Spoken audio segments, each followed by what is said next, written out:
Salam alaikum, c'est Samir, j'espère que tu vas bien. Donc j'espère que tu as bien visionné le premier cours, que tu l'as assimilé. Si ce n'est pas le cas, n'hésite pas à me contacter pour que je puisse t'aider, Inch'Allah. Donc on va faire un petit récapitulatif.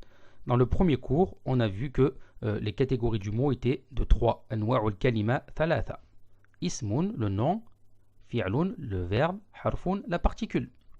Et on a vu que comment reconnaître un nom, comment reconnaître un verbe et comment reconnaître une particule grâce à des indicateurs.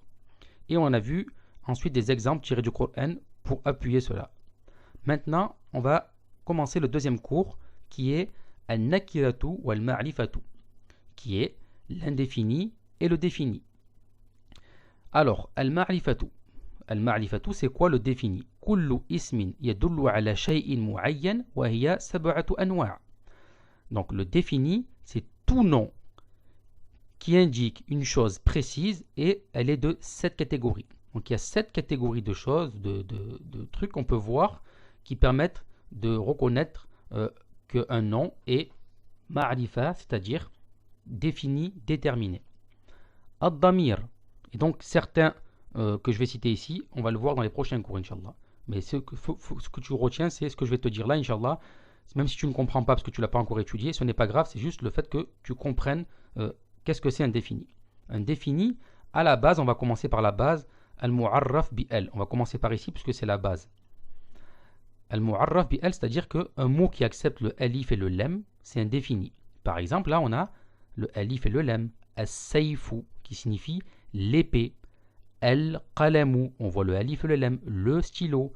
Al-kitabu, le livre. Ar-rajulu, l'homme. Donc, si un nom accepte le alif et le lem, c'est qu'il est défini. Et l'avantage par rapport à la langue française, c'est que le alif et le lem en arabe, ça signifie en français le, la, les et l apostrophe. Tout cela en même temps. Le L signifie le la, le les et le l apostrophe. Ça, c'est un avantage considérable. Ça fait gagner beaucoup de temps. Donc, la première chose, donc comment on reconnaît un défini, c'est que le mot accepte le alif et le lem. Maintenant, on revient au début. Un damir, c'est en fait un pronom personnel. Je, tu, il, ben c'est ça. Ana qui signifie je, anta qui signifie tu. Et on va le voir ça dans les prochains cours, Inch'Allah. Donc tous les damirs, ana, anta, tu, huwa, il, huma, eux deux, nahnu, nous, c'est, quand on voit ça, c'est que c'est un nom qui est défini. Al-alam, le nom propre.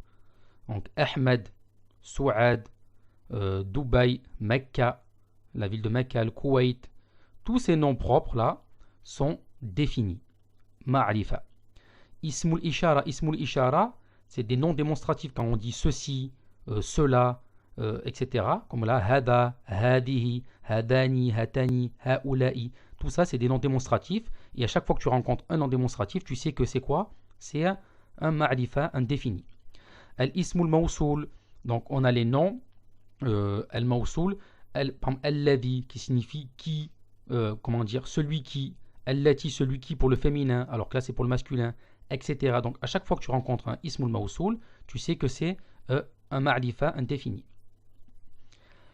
Et ensuite on a donc al-mu'arraf bi-al, donc le mot qui accepte le alif et le lem, on l'a déjà vu.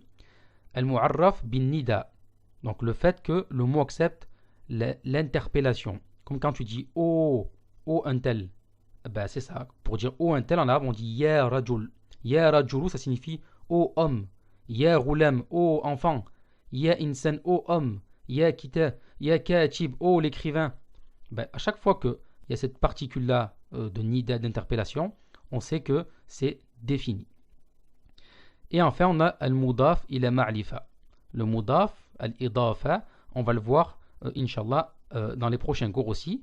C'est lorsqu'on fait en fait quand on veut dire, par exemple, c'est plus simple, qalamu mahmoud, le stylo de Mahmoud, on voit que là, il y a une annexion entre deux mots. Et il y a des règles à respecter pour pouvoir créer cette annexion. Pour dire le stylo de Mahmoud, on a mis des choses qui font en sorte qu'on comprend que c'est un mudaf et un mudafu ilayhi. Et on va le voir dans les leçons précédentes. Mais ce qu'il faut que tu retiennes pour l'instant de manière générale, c'est que le mudaf, il est ma'rifa.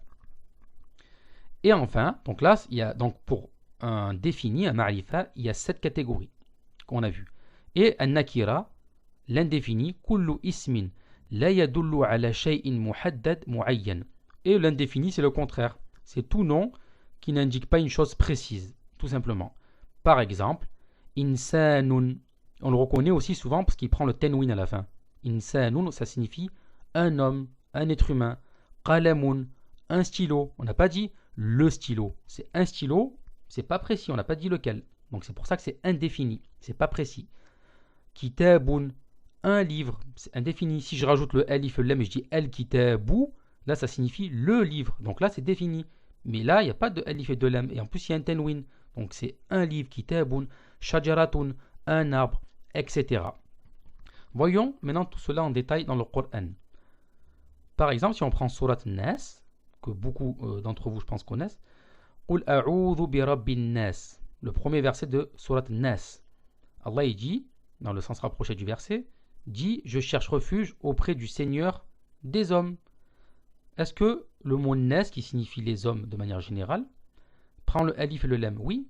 Donc on a dit quoi? Que tout mot qui prenait le alif et le lam était défini. Donc là on sait que c'est un mot qui est défini. Un autre exemple. وَالَّذِينَ آمَنُوا وَعَمِلُوا الصَّالِحَاتِ وَآمَنُوا بِمَا نُزِّلَ عَلَى مُحَمَّدٍ وَهُوَ الْحَقُّ مِنْ رَبِّهِمْ.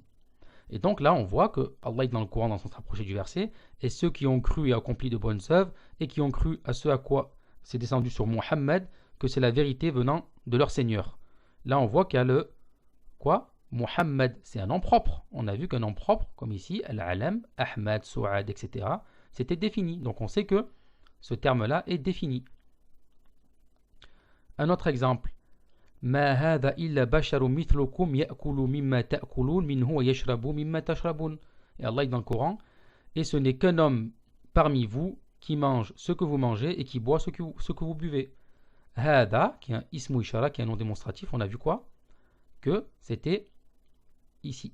Hop, ismu ishara, hadha, hadihi, que lorsqu'on rencontrait ça, on savait que c'était défini ma'rifa.